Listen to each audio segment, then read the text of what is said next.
Thierry Henry révèle ce qu'il a dit à Kylian Mbappé avant le choc de Ligue des Champions entre le Real Madrid et son cher Arsenal. Le pilier du milieu de terrain du Real Madrid a failli rejoindre Arsenal il y a 10 ans. Coup de tonnerre, le Real Madrid ouvre la porte à un départ de Vinicius. Kylian Mbappé affirme qu'il ne peut pas imaginer le Real Madrid sans Vinicius Junior. Luka Modric visé par un club surprise pour un transfert libre cet été. Guardiola surprend le Real Madrid avec des déclarations fortes après le match du Real Madrid contre Arsenal en Ligue des Champions.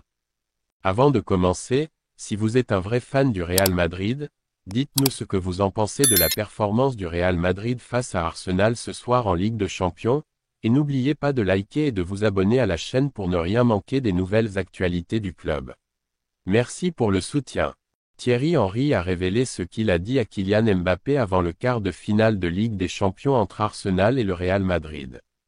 L'icône d'Arsenal, Henry, a eu une brève conversation avant le match avec son compatriote Mbappé avant la rencontre contre Madrid mardi. Lors de cet échange chaleureux, l'ex-attaquant des Gunners a déclaré qu'il espérait que l'attaquant du Real passe une soirée tranquille à l'Emirates. C'est eux que Thierry Henry a dit. Il a déclaré sur CBS Sport. Il y a toujours un immense respect quand je vois Kylian Mbappé, nous sommes tous les deux passés par Clairefontaine, une célèbre académie de football français. Ce soir, il joue contre l'équipe que j'aime le plus au monde. Je ne lui souhaite rien de mal, mais ce soir je lui ai dit, s'il te plaît, je ne veux pas te voir. Mbappé cherche à décrocher sa première Ligue des Champions, tandis que Madrid en vise sa 16e, tandis qu'Arsenal n'a jamais remporté ce trophée et souhaite marquer l'histoire. Beaucoup est en jeu dans cette confrontation. Après ce premier match de quart de finale de Ligue des Champions, Arsenal se rendra à Madrid mercredi prochain pour le match retour.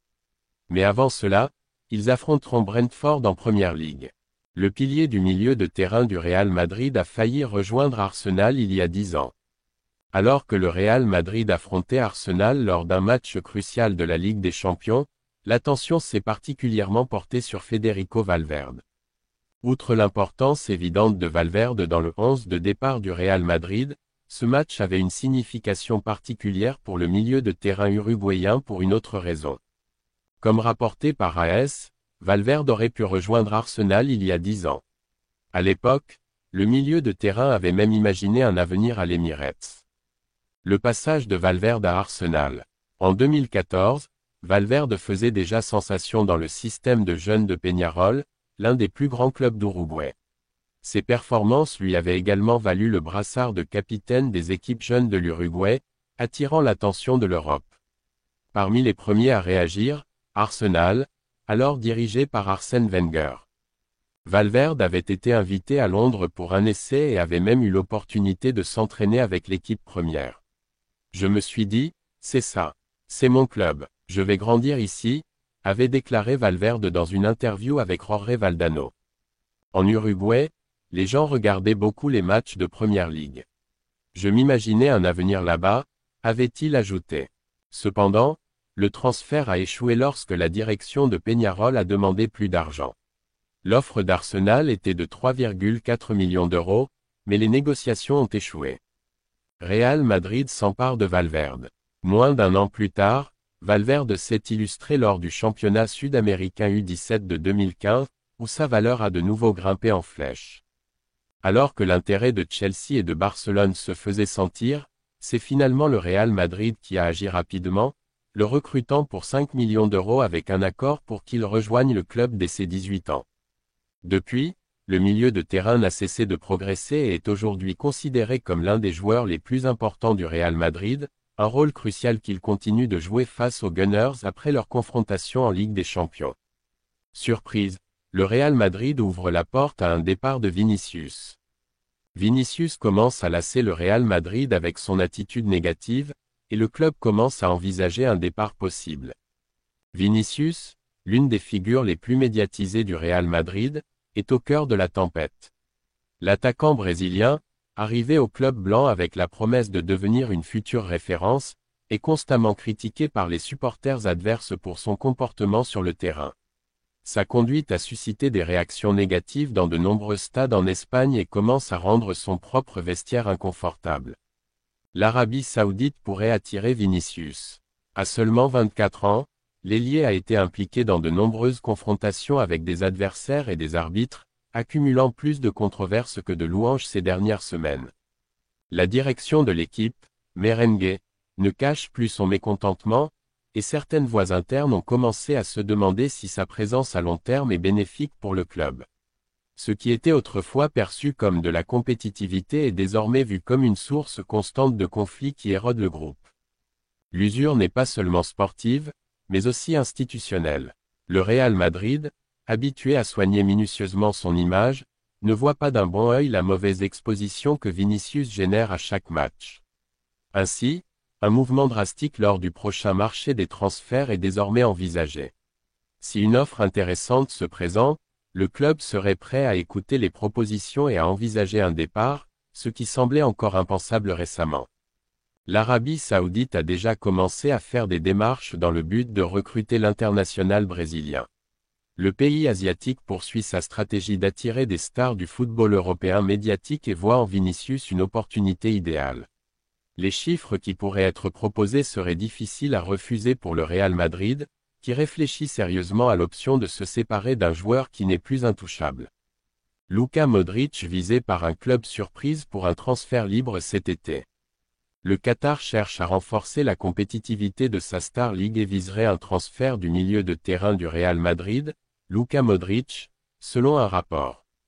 Le joueur de 39 ans a signé une prolongation d'1 an avec le club en fin de saison dernière et a joué un rôle important dans le milieu de terrain de Carlo Ancelotti en 2024-25e. Modric a actuellement accumulé le 9e plus grand nombre de matchs dans l'histoire du club et est devenu le plus vieux joueur à jouer et marquer pour le Real Madrid plus tôt cette saison. Comme aucun nouveau milieu de terrain n'est arrivé l'été dernier pour combler le vide laissé par Toni Kroos, Ancelotti s'est appuyé davantage sur Modric pour soutenir des joueurs comme Eduardo Camavinga, Aurélien Tchouaméni, Dani Ceballos et Jude Bellingham au milieu du terrain. Modric a confirmé qu'il souhaitait rester à Madrid pour une saison supplémentaire avant la Coupe du Monde 2026, qui pourrait être un moment propice pour prendre sa retraite, et Ancelotti a déclaré que la superstar croate méritait de décider quand quitter le club après 13 années de service exceptionnel. Cependant, le média espagnol Marca rapporte qu'aucun contact n'a encore eu lieu entre Modric et la hiérarchie du club concernant une prolongation de contrat. Il est à noter qu'une situation similaire s'était produite à la fin de la saison 2023-24e avant que le milieu de terrain ne signe son contrat. Bien que le rôle plus important de l'ancien Ballon d'Or pourrait justifier une nouvelle prolongation, des prétendants pour le joueur de 39 ans commencent à se manifester. Après avoir vu la Saudi Pro League se développer et attirer des stars européennes, le Qatar est désireux de renforcer sa propre première division. Le rapport ajoute que Modric est un joueur qu'ils envisagent pour cet été afin de renforcer le prestige de la Qatar Star League. Parmi les figures les plus médiatisées actuellement présentes dans la ligue, on retrouve Javi Martinez, Julian Draxler, Hakim Ziyech et l'ex-coéquipier de Modric au Real Madrid, Joselu. Guardiola surprend le Real Madrid avec des déclarations fortes après le match du Real Madrid contre Arsenal en Ligue des Champions. Personne ne s'attendait à ce retournement de situation après le choc entre Arsenal et le Real Madrid. Alors que les débats faisaient rage sur les réseaux sociaux concernant la performance des deux géants européens, c'est une voix totalement inattendue qui est venue électriser l'après-match, celle de Pep Guardiola. Après le match aller des quarts de finale de la Ligue des Champions entre Arsenal et le Real Madrid, Pep Guardiola a pris la parole en conférence de presse à Manchester, et ses déclarations ont immédiatement fait le tour du monde. Visiblement choqué par le résultat, mais surtout impressionné par la prestation d'Arsenal, le technicien catalan n'a pas mâché ses mots. Franchement, je ne m'attendais pas à ça. Voir Arsenal dominer le Real Madrid de cette manière, c'est impressionnant. Ils ont contrôlé le rythme, imposé leur style et montré une maturité que peu d'équipes possèdent à ce niveau. Guardiola a salué le travail de Mikel Arteta, son ancien adjoint, qu'il considère aujourd'hui comme l'un des meilleurs entraîneurs d'Europe. Il a insisté sur le fait que les Gunners avaient non seulement dominé techniquement, mais aussi tactiquement et mentalement. On aurait dit une équipe qui a déjà gagné la Ligue des Champions plusieurs fois. Leur pressing, leur calme avec le ballon, leur efficacité dans les zones clés, c'était du très haut niveau. Cependant, Guardiola n'a pas manqué de lancer un avertissement: « Je suis fier d'Arsenal, oui, mais attention. Le Real Madrid, c'est un club à part. Ils peuvent être transparents à l'aller, puis renaître de leurs cendres au retour, surtout au Bernabéu. Cette équipe a une capacité unique à renverser les situations les plus désespérées. » Pour lui, le 3-0 acquis par Arsenal est un excellent résultat, mais pas encore une garantie. Il a appelé les Gunners à rester humbles, disciplinés et concentrés pour le match retour, car, face au Real, il suffit de 10 minutes pour tout perdre. Guardiola a conclu en affirmant que ce match marquait peut-être le début d'une nouvelle ère pour Arsenal, une équipe qui, selon lui, peut aller très loin, peut-être même jusqu'au bout.